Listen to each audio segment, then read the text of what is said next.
ডিসেম্বরে বাংলাদেশে ফিরবেন বাংলাদেশের সাবেক প্রধানমন্ত্রী শেখ হাসিনা। শেখ হাসিনা ফিরতে চাইলে কি ভারত তাকে বাংলাদেশে ফেরার সুযোগ দেবে? এটা আবহাওয়ার পূর্বাভাসের মতো। কি হতে যাচ্ছে, কি হতে পারে, কি জানা যেতে পারে আগাম 6 মাস আগে বলা বা এতদিন আগে বলা। কিন্তু মানুষ যখন বাংলা কথায় ফাটা বাসে পড়ে না, তখন মানুষ অনেকগুলো ভদ্রভাবে কৌশল করে কিছু পথ অবলম্বন করে। এতে কোনো অন্যায় নেই। ডিসেম্বর মানে কোন বছর? সেটা কি 2026-এর না 2036-এর না 2046-এর? যে 5 আগস্টের আগে নিশ্চয়ই আবার নতুন করে শেখ হাসিনা হয়তো কোনো আন্তর্জাতিক মাধ্যমে নতুন আবার আরেকটি বিস্ফোরক কোনো মন্তব্য করবেন। উনি দেশে ফিরলে বাংলাদেশের সাধারণ মানুষের রেশন দোকানে চাল ঢুকবে, কেরোসিনের দাম কমবে, বিদ্যুতের দাম কমবে? এটা তো না, এটা অনুতাপের গভীরতা হবে। ডিসেম্বরে বাংলাদেশে ফিরবেন বাংলাদেশের সাবেক প্রধানমন্ত্রী শেখ হাসিনা। দেশে ফিরে আদালতে আত্মসমর্পণ করবেন এবং তার সঙ্গে আওয়ামী লীগের আরো বেশ কয়েকজন শীর্ষ নেতাও থাকবেন। গ্রেপ্তার হতে পারেন, এমনকি তাকে প্রাণেও মেরে ফেলা হতে পারে। তারপরেও সম্প্রতি ফেরার কথা জানিয়েছেন বাংলাদেশ থেকে ক্ষমতাচ্যুত হয়ে ভারতে আসা আওয়ামী লীগের সভানেত্রী শেখ হাসিনা। কিন্তু শেখ হাসিনা কি সত্যি বাংলাদেশে ফিরে যাবেন? সেটা কি দিনক্ষণ চূড়ান্ত করে ফেলবেন, নাকি 5 মাস আগে ডিসেম্বরে প্রথম বাংলাদেশে ফিরে যাওয়ার কথা বলে মূলত বাংলাদেশের অভ্যন্তরীণ রাজনৈতিক জল মাপতে চাইছেন? আরো বড় প্রশ্ন, শেখ হাসিনা ফিরতে চাইলে কি ভারত তাকে বাংলাদেশে ফেরার সুযোগ দেবে? আইন কি বলছে? ঢাকা কি সত্যি প্রত্যাপনের মাধ্যমে শেখ হাসিনাকে ফেরত চাইছে, নাকি দিল্লি বলছে প্রত্যাপন একটি আইনি বিষয় আর শেখ হাসিনা বলছেন তিনি স্বেচ্ছায় এবার বাংলাদেশে ফিরবেন? তাহলে এই 3 অবস্থানের মধ্যে আসল সমীকরণ কোনটি? শেখ হাসিনার ঘোষণা কি সত্যি আওয়ামী লীগের নেতাকর্মীদের মনোবল ধরে রাখার চেষ্টা, নাকি এই ঘোষণার মাধ্যমে তিনি ঢাকা ও দিল্লি এই দুই সরকারকেই প্রকাশ্যে অবস্থান নিতে বাধ্য করতে চাইছেন? প্রিয় দর্শক, আপনারা দেখছেন প্রথম কলকাতার আলোচনা ভিত্তিক বিশ্লেষণ ভিত্তিক অনুষ্ঠান প্রাসঙ্গিক প্রসঙ্গ। আজকের প্রাসঙ্গিক প্রসঙ্গে আমরা খুঁজে দেখবার চেষ্টা করব শেখ হাসিনার ডিসেম্বরের ঘোষণা কি বাস্তব প্রত্যাবর্তনের প্রস্তুতি, নাকি রাজনৈতিক দাবার বোর্ডে নতুন একটি চাল মাত্র। প্রতিদিনকার মতো আজকের আলোচনায় আমার সঙ্গে রয়েছেন আমার সহকর্মী, সাংবাদিক, বন্ধু, বিশ্লেষক এবং প্রথম কলকাতার ডেপুটি এডিটর পরমাশিস ঘোষ রায়। পরমাশিস, তোমাকে প্রথম কলকাতার স্ক্রিনে স্বাগত। আর সঙ্গে রয়েছে আমি, সুব্রত আচার্য।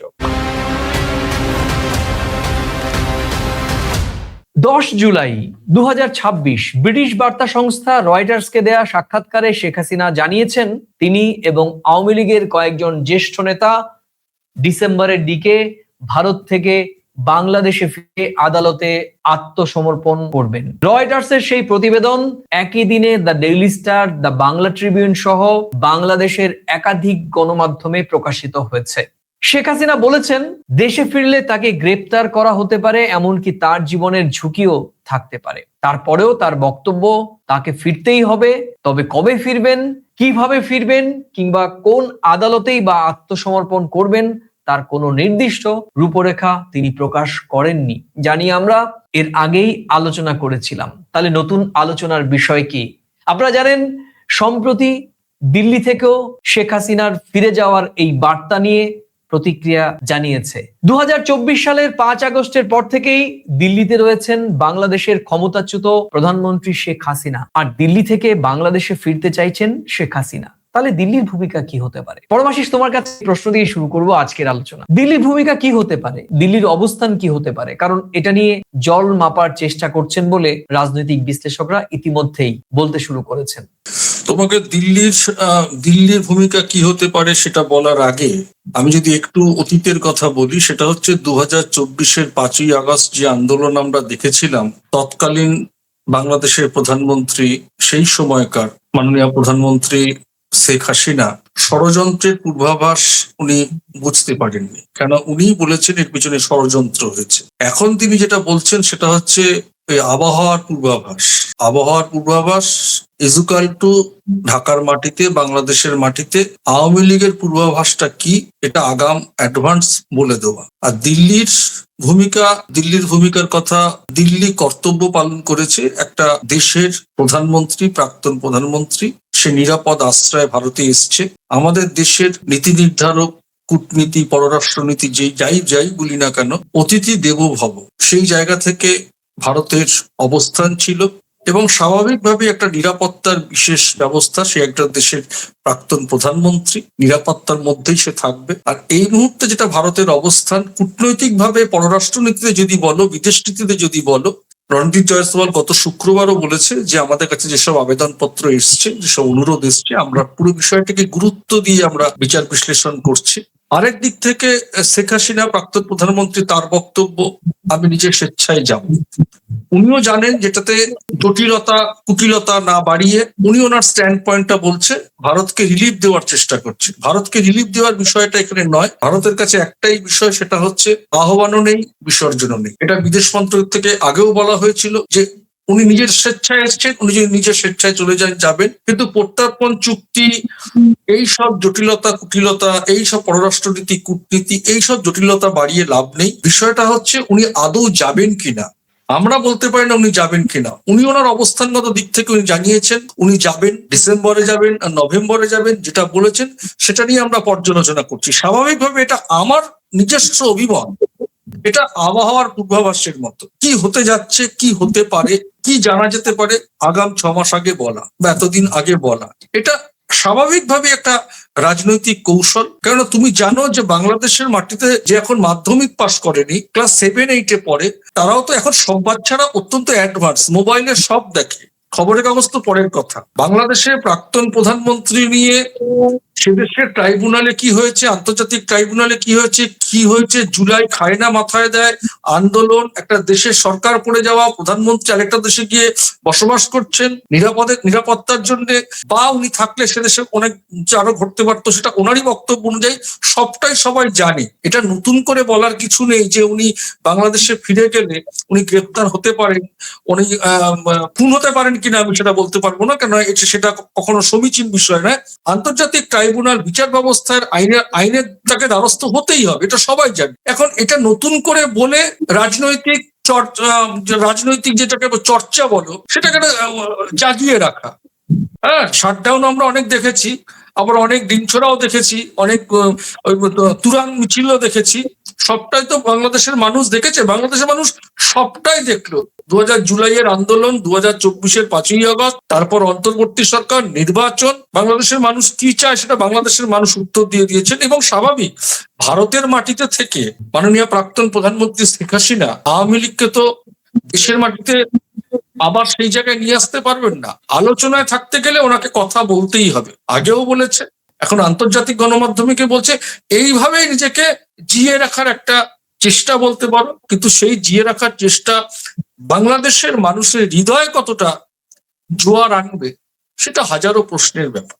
দেখো, বাংলাদেশের স্বরাষ্ট্রমন্ত্রী সালাউদ্দিন আহমেদ উনি কিন্তু পরিষ্কার বলেছেন যে শেখ হাসিনাকে তো আমরা বাংলাদেশে ফেরাতে চাই, এবং সেটি নিয়ে বাংলাদেশের সরকার কাজ করছে, পররাষ্ট্র মন্ত্রণালয় কাজ করছে। এবং সম্প্রতি তুমি যেটা বলছিলে, গত শুক্রবার আমাদের পররাষ্ট্র মন্ত্রকের মুখপাত্র রণজিৎ জয়সওয়াল উনিও বলেছেন যে এটি অত্যন্ত গুরুত্বের সঙ্গে দেখা হচ্ছে, এবং আগের যে স্ট্যান্ড ভারত আগে প্রকাশ করেছে, ঠিক একই স্ট্যান্ড পজিশনে ভারত রয়েছে, এটা পরিষ্কার করে দিয়েছে। ফলে শেখ হাসিনা বাংলাদেশে ফিরে যাওয়ার এই তার অবস্থান, এটি আইনি বিষয়ে যতটা রয়েছে, তার থেকে আমার কেন জানি মনে হচ্ছে পরমাশিস যে এর থেকে বড় বিষয় হচ্ছে তিনি এই মিডিয়ার সামনে এসে বিষয়টিকে একটি রাজনৈতিক প্রচার দেওয়ার চেষ্টা করছেন।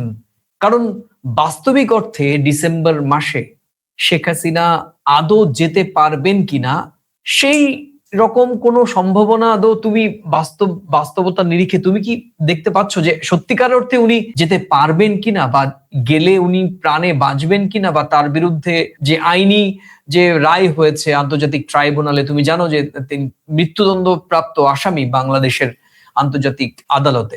তো এইরকম রায় নিয়ে, আইনি জটিলতা নিয়ে, এবং বাংলাদেশের একটা শ্রেণীর মানুষের কাছে উনি এখনো পর্যন্ত স্বৈরাচারী প্রধানমন্ত্রী হিসেবে আখ্যায়িত হন। এবং আর কখন উনি ঘোষণা দিয়েছেন তুমি জানো যে সেটি জুলাই মাস।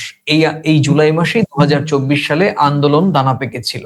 কতটা বাস্তবসম্মত? দেখো, বিষয়টা হচ্ছে, এই বিষয়টা বিচার ব্যবস্থার মধ্যে সে দেশের মাটিতে আন্তর্জাতিক ট্রাইব্যুনালে হয়েছে, এটাও যেমন সত্যি কথা, আবার এটাও সত্যি কথা, ডিসেম্বর বাংলাদেশের কাছে একটা আবেগের সময়, আবেগের মাস। উনি কথাটা বলছেন কোথায় গিয়ে? চলতি মাসের জুলাই মাসে বলেছেন কথাটা, উনি ডিসেম্বরে যেতে চান। একটি মেয়ে, একটা মেয়ে বিয়ের আগে আমরা বলি কুমারী, যেদিন বিয়ে হয়ে যায় পরের দিন থেকে সে শ্রীমতী হয়ে যায়। আমি যাব, আমি খুন হতে পারি, আমার জেল হতে পারে, আমার সাজা হতে পারে, সবটা উনি জানেন, সবাই সবটা জানেন, উনি নিজের মুখে বলছেন, আন্তর্জাতিক গণমাধ্যমের কাছে বলছেন। যেতে পারলো না, আবার তো আলোচিত বিষয় হয়ে থাকে। এটাকে রাজনৈতিকভাবে নিজের অবস্থানকে একটা লেভেল থেকে আরেকটা লেভেলে নিয়ে যাওয়ার একটা রাজনৈতিক কৌশল, এটা একটা বুদ্ধিমত্তার পরিচয়। স্বাভাবিকভাবে উনি তো অবশ্যই প্রাজ্ঞ মানুষ, প্রাক্তন প্রধানমন্ত্রী, বঙ্গবন্ধুর কন্যা, কিন্তু মানুষ যখন বাংলা কথায় ফাটা বাসে পড়ে না, তখন মানুষ অনেকগুলো ভদ্রভাবে কৌশল করে কিছু পথ অবলম্বন করে, এতে কোনো অন্যায় নেই। এই যে উনি ধরুন যাবে বলছে, যেতে পারবে না, পারলো না, ডিসেম্বর যদি যেতে না পারে, আবার তো বিষয়টা আলোচনায় আসবে, আমরা আবার সংলাপ জারি রাখবো। এটা হচ্ছে একটা চলার পথে এগুলো একটা কৌশল। উনি হঠাৎ করে যদি ডিসেম্বরে চলে যায় কিছু জানান না দিয়ে, তাহলে তো আলোচনায় থাকবে না। আগামী 6 মাস এটা আলোচনায় চলবে এরকম, জুলাই মাস, সেপ্টেম্বর, অক্টোবর, নভেম্বর, ডিসেম্বর, উনি যাবেন কিনা, যাবেন কি যাবেন না, এই যে জেগে থাকা, জিয়ে রাখা, এটাও একটা কৌশল। এবং এটা আন্তর্জাতিক লেভেলে যাতে গোটা বিশ্বের গণমাধ্যমে যাতে জিনিসটাতে সচল থাকে যে বাংলাদেশের প্রাক্তন প্রধানমন্ত্রী শেখ হাসিনা হারিয়ে যায়নি, শুরুটাই করছে রয়টার্সকে দিয়ে। তুমি জানো, রয়টার্স এর আগে কিন্তু এনডিটিভি কেও তিনি আভাস দিয়েছেন যে তিনি বাংলাদেশে ফিরতে চান, আর রয়টার্স কে উনি সীমা বেঁধে দিয়েছেন। তিনি তারিখ বলেননি, তিনি বলেছেন ডিসেম্বরে যাবেন। আবার এই ক্ষেত্রে সমালোচকরা যারা সমালোচনা করছেন তারা বলছেন যে ডিসেম্বর মানে কোন বছর? সেটা কি 2026-এর, না 2036-এর, না 2046-এর? ডিসেম্বর তো প্রত্যেক বছরই ডিসেম্বর আসে, কোন বছরে যাবেন উনি নির্দিষ্ট করেননি, কিন্তু 2026-এর ডিসেম্বরে যাবেন। তো মেগা সিরিয়ালের মতন বিষয়টা হয়ে গেল। মেগা সিরিয়াল তো দেখেছো, চলছে তো চলছে। ডিসেম্বর তো বছরে একবার আসে আমরা জানি, কোন ডিসেম্বর তো বলেনি। আর ডিসেম্বর মানে একটা আবেগের মাস, বলে দিল ডিসেম্বর। যদি সামনে ডিসেম্বরে না পৌঁছতে পারলেও আলোচনায় থাকবে, পৌঁছলেও আলোচনায় থাকবে। না, তুমি আবার তাই না চাই, পৌঁছ পরমাশি শেখ হাসিনা সম্ভবত তাই চেয়েছেন যে তিনি আলোচনায় থাকুন, কারণ এই মুহূর্তে জুলাই মাস চলছে, এই মুহূর্তে তার পূর্বত ওই সরকারের সময় তার যে স্বৈরাচারী মনোভাব এবং তার যে ওই সময়কার যে আইন শৃঙ্খলা বাহিনীর নির্বিচারে গুলি মারা, যদিও এটা নিয়ে পরস্পর বিরোধী বক্তব্য রয়েছে, শেখ হাসিনার পক্ষ থেকে বলা হয়েছে যে পেছনে সংঘবদ্ধ একটা চক্রান্ত তার সরকারকে ফেলে দেওয়ার জন্য কাজ করেছে, সে বিষয়টি বিতর্কের দাবি রাখে যদিও। কিন্তু জুলাইয়ের পূর্বাভাস পাওয়া যায়নি। আমার ধারণা, আমি যতটুকু ভারত বাংলাদেশ সম্পর্ক, মানে মার্কিন দেশের সঙ্গে ইন্ডিয়ার সম্পর্ক, ইরান যুদ্ধ নিয়ে আমরা বিভিন্ন সময় কথা বলেছি, যতটুকু আমার পড়াশোনা বা অভিজ্ঞতা, আমার ধারণা 5ই আগস্টের পরেও উনি আগেও কোনো আবার মন্তব্য গণমাধ্যমের সামনে আনতে পারে আলোচনায় থাকার জন্য। কেননা জুলাই যখন একটা আলোচনার বিষয় হয়ে উঠেছিল এবং জুলাইয়ের কারণে ওনাকে দেশ ছাড়তে হয়েছে, তো আগস্টে যখন উনি দেশ ছাড়ছেন 5ই আগস্ট, আমার ধারণা 5ই আগস্টের আগেও তিনি আলোচনায় থাকার জন্য আবারও কোনো মন্তব্য করবেন এবং এটা নিয়ে রাজনৈতিক বিশ্লেষকরা কথা বলবে, আমরা যেমন কম বেশি কথা বলি। মূল বিষয়টা ভারত বাংলাদেশের সম্পর্ক, মানুষ কি বলছে, মানুষ কি জানতে চায়, মানুষ কি বলতে চায়, মানুষের অধিকারের কথা। সেই মানুষের অধিকারের কথা হয়তো উনি একসময় বলতেন, কিন্তু এখন মানুষ অধিকারের কথাটাকে ওনাকে বাদ দিয়ে বলছেন। এখন ন্যাচারালি সেই মানুষের জন্য তো ওনাকে কিছু বলতেই হবে, সেটা ওনার সার্বিকভাবে ওনার কথা লোকে না শুনলে ওনার দলের লোকেরা তো শুনবে। ঠিক, দলের কথা তো দলের সাধারণ মানুষ বা সাধারণ দলের কর্মী সমর্থক এবং আওয়ামী লীগের যারা ভোটার, তাদের উদ্দেশ্যে নিশ্চয়ই উনি বলবেন। স্বাভাবিকভাবেই উনি আওয়ামী লীগের দলটির শীর্ষ নেত্রী, সভানেত্রী, উনি দিশা দেখাবেন, অবশ্যই চলবে, সেটি তো উনি করতেই পারেন, সেটা পৃথিবীর যে কোনো দেশে তিনি থাকুন না কেন, সেটা খুবই স্বাভাবিক। কিন্তু এই ডিসেম্বরে সীমা বেঁধে দিয়ে বাংলাদেশের চলমান জুলাইয়ের স্মৃতি, জুলাই নিয়ে যখন বাংলাদেশের সাধারণ মানুষ আবেগতাড়িত, তুমি যেটা বলছিলে ডিসেম্বর মানে বাংলাদেশের মানুষের কাছে একটি আবেগের মাস, ঠিক একই রকম ভাবে বাংলাদেশের মানুষের কাছে, একটা শ্রেণীর মানুষের কাছে কিন্তু জুলাইও চলমান, জুলাই মাসও কিন্তু আবেগের মাস। জুলাই অগাস্টের 5 তারিখ পর্যন্ত আবেগ, অনুভূতি এবং ক্ষোভ বিক্ষোভের মাস। স্বাভাবিক সেই মাসে তিনি কি নতুন করে আবার কোনো দ্রবণ ঘটাতে চাইছেন, মানে অ্যাসিড টেস্ট করতে চাইছেন, যেটা জলমাপার কথা বিবিসি কদিন আগে একটি স্টোরি করেছে, একটি খবর করেছে, সেখানে পরিষ্কার বলা হয়েছে যে শেখ হাসিনার এই ডিসেম্বরে ফিরে যাওয়ার যে বক্তব্য, সেই বক্তব্য মূলত এটির বাস্তবতা নিয়ে বিবিসি প্রশ্ন তুলেছে এবং তিনি সম্ভবত বাংলাদেশের অভ্যন্তরীণ রাজনীতিতে কিংবা ভারত বাংলাদেশের সম্পর্কের এই মুহূর্তে যা ভিত, সেটি মূলত টেস্ট করতে চাইছেন, অর্থাৎ জল উনি বুঝতে পারছেন ভারত সরকারের সঙ্গে বাংলাদেশের সরকারের যে একটা সৌহার্দ্যপূর্ণ অফিসিয়ালি একটা দেশের সঙ্গে একটা দেশের সম্পর্কের যা গতি হতে পারে, সেই গতিটা যে একটা সদর্থক দিকে যাচ্ছে সেটাকে উনি অনুধাবন করছেন। এবং উনি, আমার ধারণা, উনি সময়টাকে বেছে নিয়ে, উনি তো জুন মাসেও তো সাংবাদিক মানে রয়টার্সকে ইয়েটা দিতে পারতেন। অবশ্যই জুলাই মাসটাকে তিনি নির্ধারণ করেছেন, কেন জুলাইয়ের জন্যই ওনার এই পিছপা, জুলাইয়ের জন্যই ওনার এই অধঃপতন। সেই জুলাইতে আমি দেশে ফিরে যেতে চাই, এটা না বললে জলটা তো গরম হবে না, হাওয়াটা তো গরম হবে না, আলোচনায় তো আসবো না, গিয়ে তো থাকবো না। আমি তো আবারও বলছি, আমার ধারণা, আমার অভিজ্ঞতা, আমি জানি না এটা আমি স্বপ্ন দেখে বলছি কিনা না বাস্তবতায় বলছি কিনা, আমার ধারণা আগস্টে উনি কোনো কথা নিশ্চয়ই বলবেন। একদমই। আর তোমার সঙ্গে আমি সহমত যে 5 আগস্টের আগে নিশ্চয়ই আবার নতুন করে শেখ হাসিনা হয়তো কোনো আন্তর্জাতিক মাধ্যমে নতুন আবার আরেকটি বিস্ফোরক কোনো মন্তব্য করবেন এবং তারপর আবার এই মন্তব্য নিয়ে আমি, তুমি বা আমাদের মতো যারা আলোচনা করছি বা বিশ্লেষণ করছি বা দুই দেশের সম্পর্ক নিয়ে যারা কাজ করছি, তারা আবার সমালোচনায় আবার অংশ নেব। কিন্তু যেটা আমি বলতে চাচ্ছি পরমাশিস, যদি সত্যিকার অর্থে ডিসেম্বরে শেখ হাসিনা না ফেরেন বাংলাদেশে, তাহলে বাংলাদেশের মানুষের কাছে আদৌ তিনি, খুব একটা অংশের মানুষের কাছে এখনো উনি আওয়ামী লীগের সভানেত্রী, এখনো তাকে তারা শ্রদ্ধা করেন, এখনো তাকে সম্মান করেন, এখনো তার দিকে একটি অংশের মানুষ তাকিয়ে রয়েছেন এবং তার দলের নেতাকর্মীরা যারা তাকে ভোট দিয়েছেন তারা তাকিয়ে রয়েছেন। যদি ডিসেম্বরে সত্যি শেখ হাসিনা বাংলাদেশে ফিরে না যান, তাহলে কি হবে? বিষয়টা হচ্ছে অনুতাপের মাধুর্য থাকে, অনুতাপের গভীরতা থাকে। দুঃখটা একটু বেশি মাত্রায় হবে, আর দুঃখটা বেশি মাত্রায় হলে আলোচনাটা আর একটু বেশি মাত্রায় বাড়বে। তোমাকে তো বললাম, উনি যেতে না পারলেও আলোচনায় থাকবেন, গেলেও আলোচনায় থাকবেন, না গেলেও উনি কোন বছরের ডিসেম্বরে যেতে চাইছে, এটা পুরোপুরি এটা পরিকল্পিত, কৌশলগত এই বক্তব্য। আর একটা রাজনৈতিক বক্তব্য, এই রাজনৈতিক বক্তব্য দিয়েই হাওয়া গরম, রাজনীতির ময়দান কতটা গরম, ঢাকা কতটা গরম, বাংলাদেশের মানুষের মন কি বলছে, কতটা আলোচনায় থাকছে। এখন তো সভা সমিতি হচ্ছে না, এগুলো তো সমীক্ষা করবে বাংলাদেশের কত ইউটিউবার, কত সমাজ মাধ্যমে, কত গণমাধ্যমে এটা আলোচনা হচ্ছে। এটা তো বুঝতে চাইবেন উনিও যে আমাদেরকে নিয়ে আওয়ামী লীগ বাংলাদেশে নিষিদ্ধ, ভোটে অংশ নিতে পারেনি, কিন্তু আওয়ামী লীগকে নিয়ে গোটা বিশ্ব বাজারে সংবাদ মাধ্যমে কতটা আলোচিত হচ্ছে, এই তলটাও বুঝতে চাইছে। এটা একটা পদ্ধতি, কিন্তু বেসিক তল তো বাংলাদেশের সাধারণ মানুষ।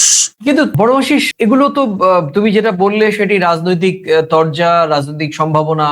কিন্তু আমি ধরো এই জটিলতা না গিয়ে খুবই ফ্রেশ একটা প্রশ্ন করছি। ধরো তুমি একটা প্রতিশ্রুতি দিলে, সেই প্রতিশ্রুতি মতো তুমি যদি কোনো কাজ না করো, তাহলে তোমার তো ফেস লস হবে তো, নাকি শুধু আলোচনায়?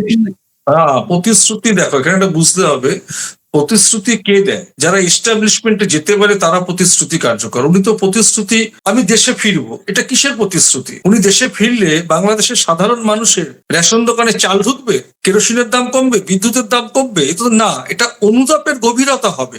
উনি রাজনৈতিক ফয়দা নিতে পারবে, দেশে না ফিরতে পারবে। রাজনৈতিক ফয়দাটা কার কাছ থেকে পাবে? তার দলের কাছ থেকে। রাজনীতির হাওয়া গরম হবে না। কিন্তু আমার মনে হচ্ছে পরমাশিস, আমি একেবারে কার্ড টু কার্ড বলছি, আমার মনে হচ্ছে শেখ হাসিনার রয়টার্সকে দেয়া যে সাক্ষাৎকার, সেই সাক্ষাৎকারে তার যে বক্তব্য, তার যে দাবি, তার যে ইচ্ছে ডিসেম্বরে উনি ফিরতে চান, সেটা যদি সত্যিকার অর্থে বাস্তবায়িত না হয়, তাহলে প্রথমবারের মতো তার দলের নেতা কর্মী, সমর্থক এবং আওয়ামী লীগকে যারা ভোট দিয়েছেন, নৌকায় যারা ভোট দিয়েছিলেন, তাদের কাছে শেখ হাসিনার ফেস লস হবে।